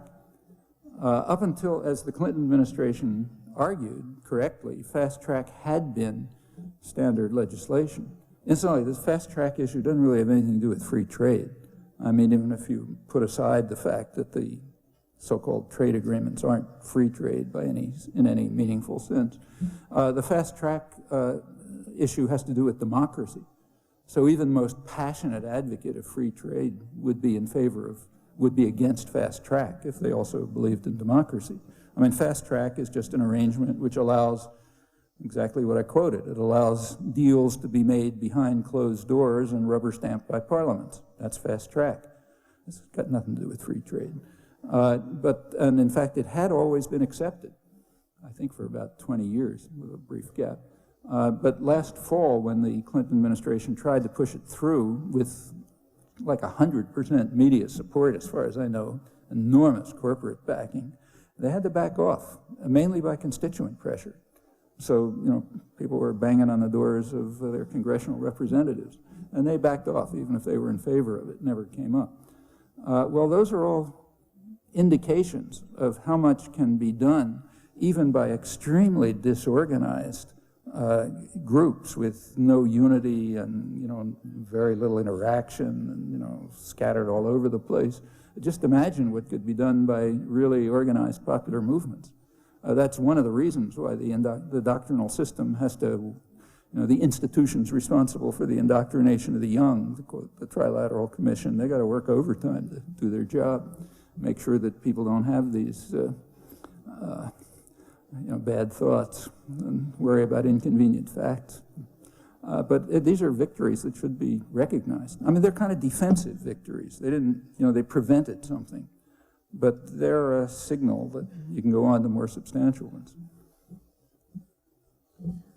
What do you think of direct democracy? Well, it depends what you mean by it. Well, I mean, if you mean by it, for example, that, say... As contrasted with representative democracy. Well, it depends. I mean, any complicated society is going to have some kind of representation, I think. I think that's undoubted. The question is how it works. Well, your remarks indicated you're dissatisfied with the way power is acquired and wielded in this country. And but that has nothing to do with the... You ended by suggesting that perhaps it's time for some new ideas. Yeah, but that doesn't have anything to do with... I mean, one of them is that everybody votes on plebiscites and referenda. It's more or less irrelevant. And it's irrelevant because that's one of the ways in which the doctrinal system diverts your attention from what really matters. What really matters is the fact that the major institutions in the society are under totalitarian control. After all, what's a corporation? A corporation is just a tyrannical system, one of the most tyrannical systems that humans have ever devised. They've been given extraordinary rights by the courts, not by legislation, early in this century. They're, like the multilateral agreement, would give them actually the rights of states. They're basically unaccountable to the public. When they've been given the rights of persons, that means, for example, they have the right to propagandize. So, like, they've been given the rights of free speech, which is insane. These are collectivist institutions. They've been given the right to advertise, in fact, at your expense. So you get the tax-free. So you pay for the privilege of having your minds destroyed, they own the information system. I mean, they control the information system. What are the media? Huge corporations, parts of bigger corporations. That sets the framework of discussion. The major decisions that affect what happens in the economy and social life are made behind closed doors. Very little public accountability. They have the right of freedom from search and seizure. Fourth Amendment rights means you can't know anything about what they're doing. And they have enormous power. Furthermore, I mean, it's described as free trade. It's ridiculous. I mean, these are secret institutions, so all figures have to be taken with a big grain of salt because nobody really knows. But the guesses are that, by international economists, that maybe 40% or so of U.S. trade is actually internal to corporations, meaning it's not trade at all. It's just moving something across a border. It's no more trade than moving from Indiana to Illinois or something like that. Happens across a border, to get cheaper labor, to avoid environmental restrictions and so on. Well, 40% is not a small number. And that's a vast underestimate because there are also complicated strategic alliances among alleged competitors. So IBM and Toshiba and Siemens and so on are working together. They're working together on design, on marketing, and so on. And in fact, it's gotten to the point where some international economists call it a new system of what they call alliance capitalism. Big networks of tyrannical institutions basically running the world. I mean, in comparison with this, the difference between, everybody voting and everybody not voting is pretty trivial. These are the major questions. So you think that public opinion polls are a sham? No, they're not at all a sham. In fact, they're extremely interesting, and you should pay attention to them. The United States is very, public opinion polls are different from votes, incidentally, totally different. In fact, public opinions and the results of votes often turn out to be radically different. And some of the reasons are given by the fate of referenda. So, for example, take where I live, Massachusetts. For years, every year there was a referendum on progressive income tax for the state. Now that would benefit, overwhelming benefit for the general population. You take a look at the public opinion polls. At the beginning, very strong support for it. And then it slowly declines. And by election day, it's a minority. Why did it decline? Well, huge propaganda campaigns warning people that if you do this, all the business is going to flee out of Massachusetts, you won't have a job, your children will starve, and so on. Yeah, that's just what the guys who own the information system want you to believe. So you should look at public opinion polls for the same reason that they are taken. Why do we have so many public opinion polls in the United States? They're mostly business initiated. The propaganda institutions, like the PR industry, they want to keep their finger on the public pulse. They got to know how to design the propaganda. So they want to know what people are thinking. So in fact, if you want to find out, you can find out too. And you can find out how these opinions are changed. Sometimes they're very resilient, strikingly resilient. So say, take the Vietnam War.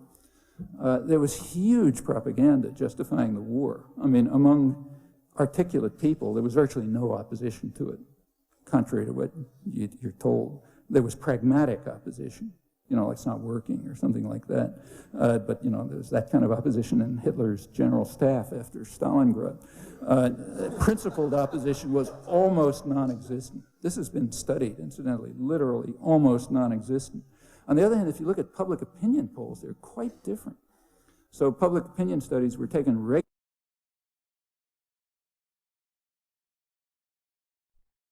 Almost non-existent. This has been studied, incidentally, literally almost non-existent. On the other hand, if you look at public opinion polls, they're quite different. So public opinion studies were taken regularly by the Gallup poll. One of the questions, regular questions in the Gallup polls from around 1970 to the early 90s, last one I saw, was, what do you think of the war in Vietnam, given an open set of choices, like 10 options, where you usually get low numbers. But it was a steady 70%, roughly, plus or minus a little, that chose fundamentally wrong and immoral, not a mistake. There's nobody in educated, articulate opinion who ever said that. I mean, everybody who answered the question that way was making it up for themselves. That's a striking indication of the divergence between public opinion and policy. Actually, another one is the multilateral agreement on investments, which is just mentioned. As soon as it became public, the whole thing collapsed because for exactly the reason that the negotiator said. It looks like an end to an era when we can make deals behind closed doors and have them rubber stamped by Parliament. There's rabbles getting involved in things. Those are some of the major reasons for the kind of thing that Orwell was talking about, for thought-controlled and free societies. In fact, the more the less forced as people win more freedom, as people have, meaning that the power to coerce by violence has declined, the importance of propaganda has increased. And that's well understood. I mean, you can, you read it in manuals of the public relations industry and the productions of academic intellectuals, the founders of modern political science, public intellectuals, and so on. You have to control the public mind because we can't control people in any other way. Well, under those conditions, public opinion polls are important and interesting, but voting is something different because people are giving highly structured choices, structured by an information system which is dedicated to maintaining the power of those who own and run it. And that power is enormous. I mean, the corporate control of the media is like a small part of it. Corporate control of the economy and social life is a far stronger part. The virtual Senate that I mentioned is another part. I mean, unless we think about those institutions concern about things like proportional representation or, voting by computer and so on, maybe of some interest, but it's like 10th order effects. Noam, you mentioned how geologists their findings are having an impact on the long-term geostrategic impact or interests in the Middle East. So I was wondering if you could comment on a different type of scientist's impact on the same resource, in particular that of climate scientists who are now estimating that over the next 100 years we can safely use maybe 40 years of current usage of fossil fuels without having some serious impacts both on the ecology but also on a number of human social structures, and what potential that has for altering the geostrategic balance, and also for being an issue around which people can confront these sources of power that you talk about. Yeah. Incidentally, just to be clear, I'm not suggesting that policymakers or advisors are paying much attention to any of this. The reason is that they think in extremely short-term, in a short-term framework. And furthermore, a lot of them are professional economists. So if you look at the OECD, you know, the rich countries, they apparently don't even have a major study group on this. And the ones that they have are mostly staffed by professional economists who, just like the head of the World Bank said, they have a religion. And the religion says this can't happen. You know, it can't happen because markets are perfect. You know, so as soon as the price starts to go up, some miracle will happen and people will find an alternative fuel. Well, maybe, you know, maybe not. Nobody knows. But if you believe in the religion, you don't have to worry about it. Like most religions, there's an answer, you know. You got it in graduate school. But as far as I know, there is no serious planning going on about this. And the professional articles about it say they can't discover any serious planning.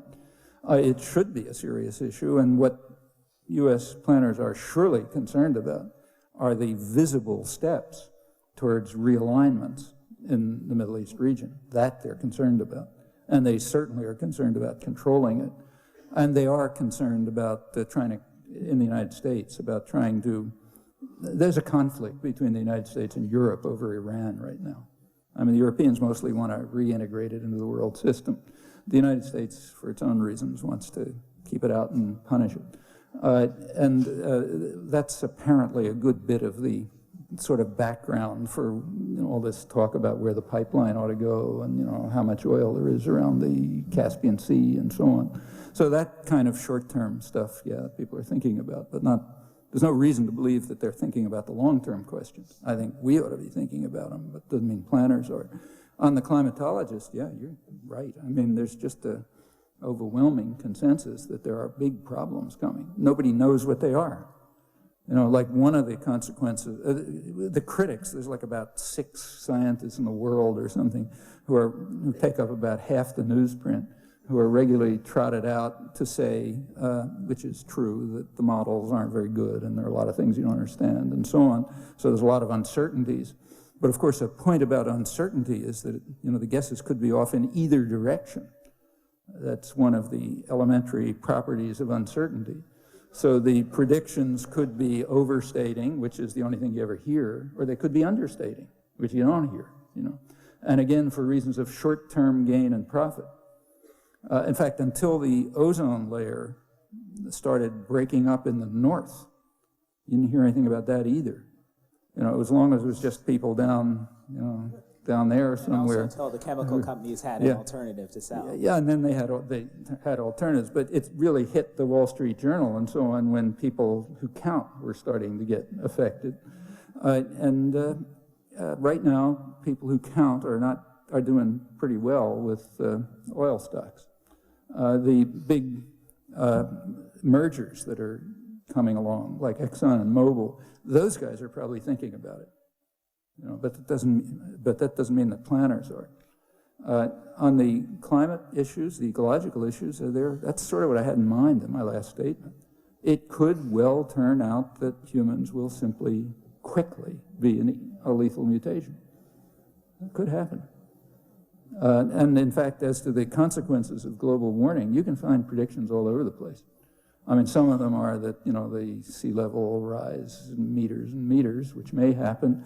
But another fairly widely held view is that Europe will move into an ice age because the Gulf Stream will be redirected farther south, which would make Europe something like, you know, Greenland or something like that.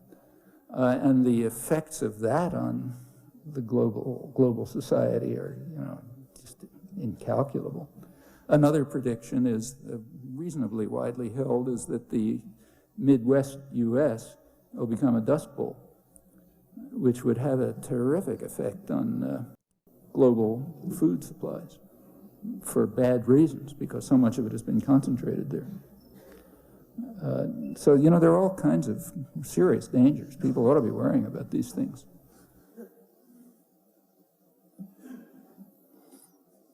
Yes, I wanted to ask you about the possibility of a solution that, as you mentioned, in Latin America, the basic other force was the masses, and that's also true about the whole world. Considering that now what the situation is that basically the workers' union in the United States have been demolished for all practical purposes, and that's kind of happening in Europe to them today. And what's happening in the third world, there is no OPEC anymore, and the allied nations don't exist. Basically, most of the progressive forces have been attacked and weakened. How do you see that? Because from where you are, I'm sure you have a better idea than I have, at least. No, we're all guessing, but my guesses are a little different. Do you see that the movements, the little movements here and there, somehow will come together and create a mass movement that can connect internationally?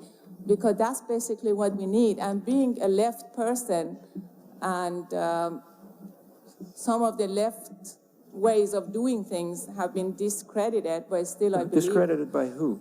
By the powers to be. Yeah, by powers. And as such... Did they ever credit them? No, and Okay. as such... They tell you they're discredited, but that's because they want you to feel helpless. I don't feel that Yeah, way, okay, but it fine, does have, yeah. as you said, propaganda on the Yeah. masses. So Okay, you have first, just to back up a little, I mean, I think you ought to be cautious about describing OPEC as a progressive force. No, not progressive, but at least in the... It wasn't even an independent force. No, the price of oil or... Yeah, but, you know, just take a look at U.S. and Britain and their reaction to the rise in oil price.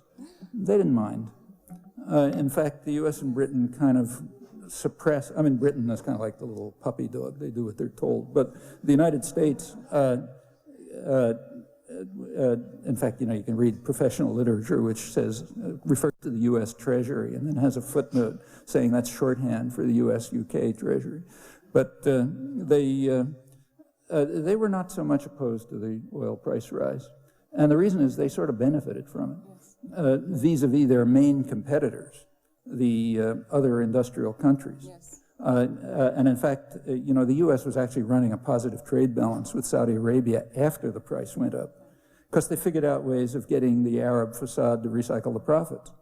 That's why there was such a huge armaments flow to the oil-producing countries. Mostly comes back here.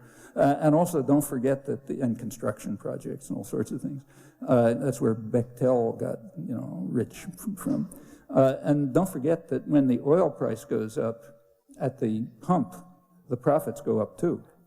And the profits are mostly U.S. British companies.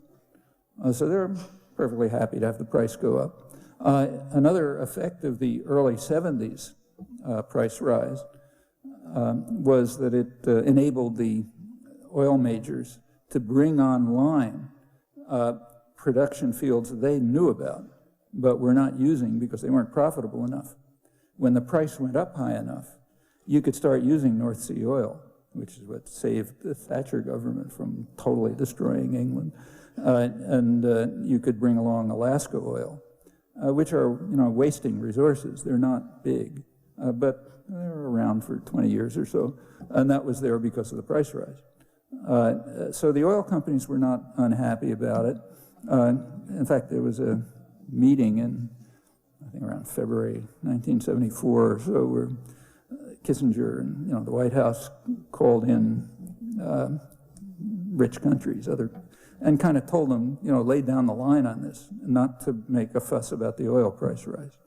And in fact, the U.S. and Britain led the way out of the, you know, short-term global recession then, because they weren't being harmed by it. And if they had been harmed, that our Arab facade would not have stayed in business very long. You can be sure of that. They would have, you know, they do their job or else they're out. I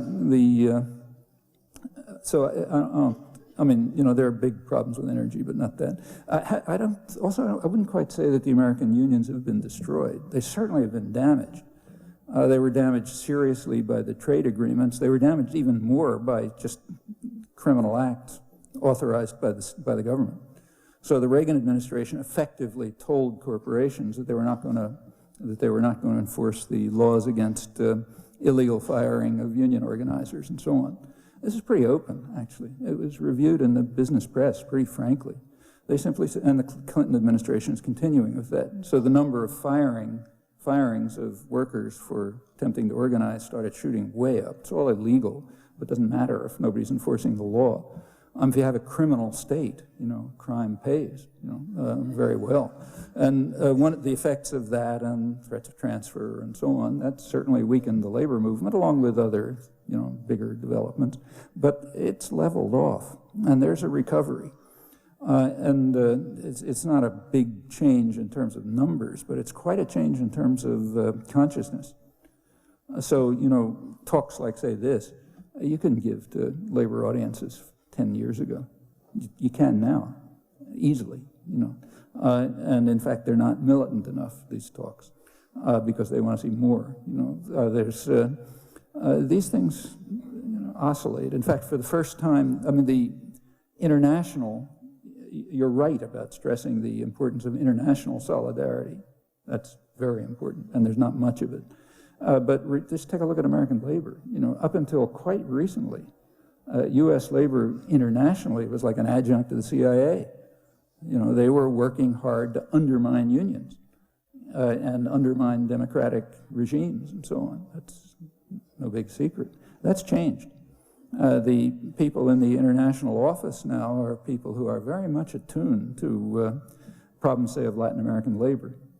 And in fact, there are some beginnings, they're not huge, but there are some beginnings of cross-border solidarity, anti-sweatshop agitation, pushing, there's very limited wording in NAFTA, which was put in to silence public opinion about labor rights, but that's being pushed, sometimes constructively by American unions, sometimes by Mexican workers, in fact. Those are good signs. Europe is a big problem. In Europe, interaction among the labor unions is apparently, I don't know a lot about this, but from what I understand is very slight. Different languages and so on and so forth. And that's got to become a more significant factor, especially with the European Union. But that doesn't seem to be in any ways a lost cause. And all the talk you read about discrediting the left, that's ridiculous. These views that they say are discredited are ones they've been denouncing for all their lives, all through history. Nothing discredited about them. Like mild social democratic policies, they've worked quite well, within limits because they leave private power essentially unassailed. But it's the collapse of these policies that's been devastating. The policies weren't discredited. They're by no means the limit. They're the beginning. I think there's, and things like what we were talking about before, say the popular, really quite spontaneous popular reaction to things like the MAI, that's rather striking. That's done with no organization. By now, there are structures forming. They can interact and they can grow. So it doesn't seem to me a terribly depressing prospect. You can worry about the pace. Maybe it's not adequate, probably isn't. But, the right kinds of things are happening, I think. Good. I didn't want to give the impression that I was depressed or anything. I'm going on with what I've been doing for 30 years, but I just wanted to see. Yeah. Well, there are things you can be. Optimism and pessimism are kind of like personal. It belongs to, that's what you worry. When you're sitting alone somewhere, that's what you think about. Otherwise, you just stay optimistic. That's the only way anything will ever happen. Thank you. Dr. Chomsky, just to let you know ahead of time, this is a critical comment. It sounds as if your work draws a lot on C.W. Mills, Marx, and Emanuel Wallerstein's thinking. And I'm wondering, what's new and exciting about Chomskyan theory? So for us students of the social sciences in the room, what can we take away from this lecture? Yeah. Well, certainly not. It's basically, first of all, there's no theory. In fact, I don't know of any theories in the social sciences. I don't think the term theory should be applied to fields as intellectually thin as the social sciences. So there's no theory. There's just some common sense observations. I started off, if you remember, by saying that views of this kind are commonly described as Marxist, which is kind of ironic because the clearest articulation is people like Adam Smith and Winston Churchill and so on, which is true. And I think that most of this is kind of common sense. So if there's no theory, what's the point then? Oh, the theory is very different from understanding. Most of our lives, we live our lives often pretty successfully without any theories about other people. We don't have any theories about other people, but, you know, we get along and manage our interactions and so on. There's very few areas of human life where there's anything you might call a theory. So some areas, like even in biology, you know, it would be, but when you get very far beyond big molecules, I mean, it starts to become pretty descriptive. Sure, but in the world of human affairs, I don't think there's much in the way of theory. I think the message you ought to take is use your sense. Look at history, you know, think of obvious things, you know, break through the propaganda images. Remember that the institutions are trying to indoctrinate you. Keep that in mind, compensate for it. And if you do these things, I think you can get as good a sense of the world as anybody has. Thank you. You mentioned the ongoing artificial threat of Cuba to the United States, and I wondered if you could address a radio program called Marti that we beam as a propaganda, and maybe on a larger level, the whole apparatus of the international propaganda broadcasting in the U.S. Well, the U.S., like other countries, has a state propaganda system, U.S. Information Agency and others, and it's not particularly huge. I mean, this is, you know, by comparative standards, I don't think it's, considering the size and scale of the United States, it's not relatively a huge program. I mean, I don't think states ought to have the right to carry out propaganda, but even more important, I don't think private entities ought to have the right to carry out propaganda. I mean, maybe the individuals in them can, but not as entities. Private entities? Like the New York Times. Or General Electric. Or Jorge Mascanosa, who recently died. He's a person. He should have rights. People should have rights, I think, independent of what their views are. But whether organic entities should have rights, that's another question. As I mentioned, when organic entities were given the rights of persons early in this century, that scandalized conservatives, you know, what are called classical liberals, for perfectly obvious reasons. Classical liberal doctrine, what's called conservatism, held that rights inhere in human beings, persons. That means people of flesh and blood, you know, not collectivist entities, legal fictions, you know, that were constituted and created and given the rights of persons by courts. I think those are things that we ought to question. Why should they have the rights to freedom from search and seizure, for example, so that you don't know what they're doing? I mean, I think an individual should have it. Like, I don't think that cops should have the right to go into your living room and find out what you're up to. But what about an organic entity? Should that have those rights? I mean, should Nazi Germany have those rights, for example, or Bolshevik Russia? I don't think so. So why General Electric? Thank you. I was very disappointed on your expose, first part, in whose is world power. You mentioned the Qatar, but you emphasized a few seconds ago about history. I mentioned what? You didn't mention at all about Yugoslavia. No, I left Yugoslavia 40 years ago. I didn't understand West that time why there had been brought Tito in Yugoslavia with Yalta, with Tehran, etc. I'm Serbian by native, a citizen of the United States. I came in the United States in College Park. I won my political freedom in New York, but I lost my Jewish wife from New York, my personal freedom. We have a daughter here who got graduated diploma last summer, intercultural relations. She cannot understand Jewish mother always right or wrong father Serbian. So we polarized our family of 3 members and a half. My question is, if Organization of European States, 37 countries, signed about quarter of a century ago, non-violation of borders of any states, and former Secretary Baker said in June, I do believe 21st June, in Belgrade, I was not for 40 years over there, then border of Yugoslavia is unviolated. Yet now my adopted country sided with former colonialist country, France, Great Britain, Portugal, Spain, breaking one country to pieces, same people, same language, two different alphabets. Yeah. What about your victim, poor people, on third part of the expose?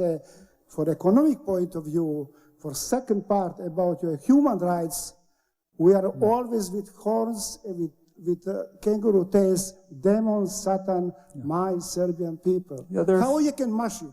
How you can explain Look, how can I explain? Well, first of all, every case has to be explained on its own. You're quite right, I didn't mention Yugoslavia, but I didn't mention 99% of the world. Like, for example, I didn't mention Southern Africa, where at the very same time as the Bosnian War was going on, there were even more people being killed in Angola. And in fact, if you go back to the Reagan years, under the rubric of what was called constructive engagement, U.S. and British-backed South African forces killed maybe 1.5 million people and caused, say, $60 billion of damage. I didn't mention that either.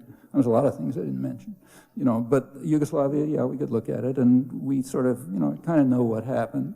The country was, first of all, was under a dictatorship since the 40s, and that dictatorship had many negative aspects, like dictatorships do. It was pretty brutal.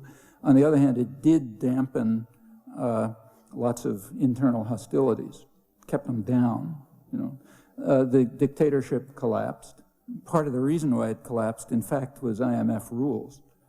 So during the 1980s, it's not just the IMF, during the 1980s, Yugoslavia did go through a kind of structural adjustment program, which had the usual effects that it's had in the third world. One of the effects that it had was kind of breaking apart the social fabric. That happened alongside the breakdown of the dictatorship when Slovenia and Croatia pulled out, and we don't really know all the details, but as far as is known, it looks as though there was significant German pressure within the European Union to let them break away and facilitate their breakaway, which led, as everyone predicted, to conflict between Serbia and Croatia. Then came, the Bosnian atrocities, and ended up with the U.S. moving in after most of the dirty work was done and imposing, in effect, partition. That's more or less what happened. Now the struggle has moved on to Kosovo, which is a very complicated issue. But just to mention one aspect of it, when I said before that the Western powers and Western opinion don't even, give minimal, have no minimal commitment to the basic principles of international order. I mentioned Iraq, but I could have just as well mentioned Kosovo. NATO, which just means the United States, has no authority to threaten or use force. This is independent of what you think about what's going on there. You can think whatever you like.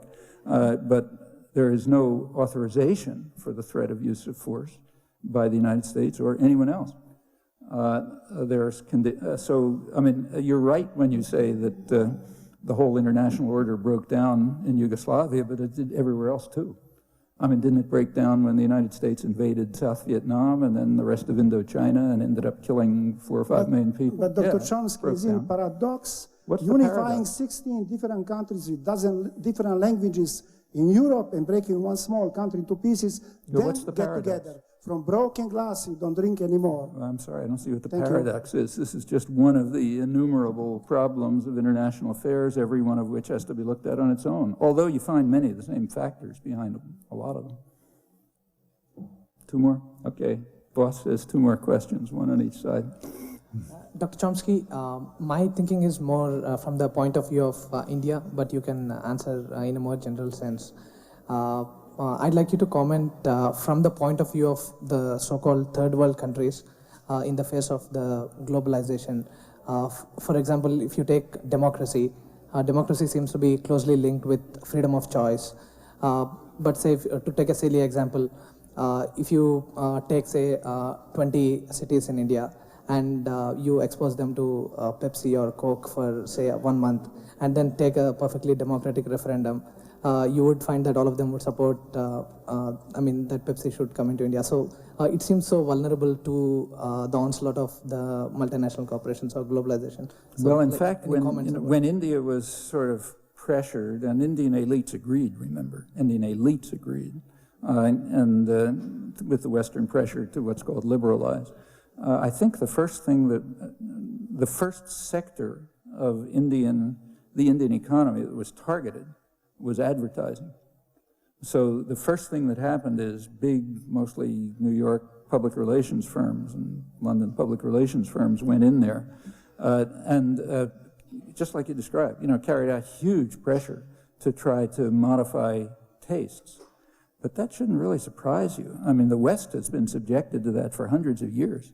No, that's why we have a huge public relations industry. It's an enormous industry, which is designed to turn people, they're not very secret about what they're up to.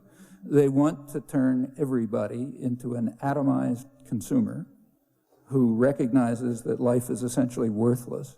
You can't control your productive life, you can't control your work life, and you can't talk to anybody else because you have to be isolated and atomized, and you get your gratification by consuming more commodities that you don't want. That's what television is about, that's what radio is about, that's what 9/10 of the newspapers are about, and it's been going on quite consciously, for 100 years. Okay, now it's hitting India. Yeah, my concern is more about the solutions. The solution is, I think, to strike at the heart of private power. As long as private power has this, as long as you have this extraordinary concentration of decision-making power in essentially unaccountable private organic institutions, you're going to have problems. Just like you have problems if you have a Bolshevik state. India is very striking. I was there, before and after, and it was pretty striking. The last time I was there was, first time I was there, it was all, Indian food and this, that, and the other thing. Last time I was there was January 1996, I think. I was there for about a week, traveling around the country, giving talks. It happened to hit a huge snowstorm, so the flight took around 48 hours. Turned out I had to give the first talk at the Delhi School of Economics like 2 hours after I landed, after not having slept for a couple of days. So I asked for some food, something to eat. You know what they brought? Kentucky Fried Chicken. It's kind of mind-boggling introduction to the new India. My concern is that... How do you do it? Well, what do you do? India can defend itself. For example, the Indian media, which are not, great exemplars of democracy, they're privately owned, rich people and so on, but they defended themselves against public takeover. Murdoch and others wanted to take them over, and they just resisted. India has somewhat resisted the international patent regime. That's an interesting story. The United States claims to be in favor of free trade, but really isn't. Nobody is. Nobody powerful is, at least, except for somebody else. If you look at the World Trade Organization, one of the founding doctrines of it is radically protectionist. That's what's called intellectual property rights. They extended intellectual property rights, like patents for drugs, to an absolutely unprecedented extent, and also extended them from processes to products. Products were never patented before, just processes. That's not only an attack on free trade, it's also an attack against innovation. It means that some smart guy in India can't figure out a smarter way to produce some drug. The purpose of this is a major assault on free trade and on innovation and growth in order to ensure the profits of things like Merck Pharmaceutical. India resisted. So you know better than I do, so fill me in if I don't have the details right. But there was so much public opposition that the Indian Parliament couldn't ratify it. I think the government went over their heads, if I recall correctly, and ratified it anyway. They're still trying to. Yeah, and by now it's kind of interesting, but India had very cheap, relatively cheap drugs because they had their own pharmaceutical industry. It's like as compared with Pakistan, which had international companies, the Indian prices were much lower. And of course, the purpose of all of this stuff is to make the prices go up. You know. At first, the Indian pharmaceutical firms objected, but I noticed that now they're not objecting, which suggests, maybe you know the answer, but suggests to me that they're probably linking up with the Western pharmaceutical firms so they can just exploit the Indians more efficiently, all of them together, I guess. I mean, I don't know that for a fact. But yeah, but the point of all of this is that India can resist. So for example, India maintains some kind of capital controls. In fact, it's kind of striking. If you look at Asia, there's an Asian crisis, but there are a few islands which haven't been much affected. India's one, China's another, Taiwan is another. They all have some degree of capital controls. And that's been noted in the professional literature. So India was able to resist that kind of liberalization. You know, when you talk about India, it's kind of misleading because there are sectors in India, the wealthy sectors, the professionals and so on, who like the globalization. But look, there were sectors in India who loved the Raj. You know, they enriched themselves. They were the counterpart to the Arab facade. You know, you go to any third world country you want, you know, the poorest one in Central Africa, you'll find a sector of very wealthy people. Very privileged, very wealthy people who are kind of linked up mostly with Western power, like the people who ran India for the British. And the British didn't run it. They ran it through an Indian civil service, and in fact, Indian troops. And about 90% of the British Army was Indian troops. You know. Well, you know, those guys do fine. You know, they now are in favor of this kind of liberalization. Now, the population may suffer, but that's a different story. Thank you. Last. I read this interview with you, and I think it was Marty Peretz, said that you were outside the pale of intellectual responsibility. I was wondering, Agree with that. what was the context of that, and also, how do you respond? Same way everybody else is responding. I mean, as he defines intellectual responsibility, that's absolutely right. For example, I don't have a slavish, Stalinist-like loyalty to his holy state, you know. Okay, that puts me out of the pale of responsibility right off. Okay, and then also I met this guy who said that your last name is Chomsky because your dad spelled it with a chet. Is that true? That's what the guys at Ellis Island Immigration decided, yeah. I mean, actually, as you know, and they were Eastern European immigrants. They didn't have last names. So my father was, I'll tell you if you like, but it was so-and-so, son of so-and-so. And somewhere along the line, probably at Ellis Island, they got this name, which my father did pronounce with a ch. And in fact, I went through early years of schooling that way until I finally realized that, you know, I'm being put with the H's or the something. So I just changed the pronunciation, just for convenience. Yeah. All right, thank you. Yeah.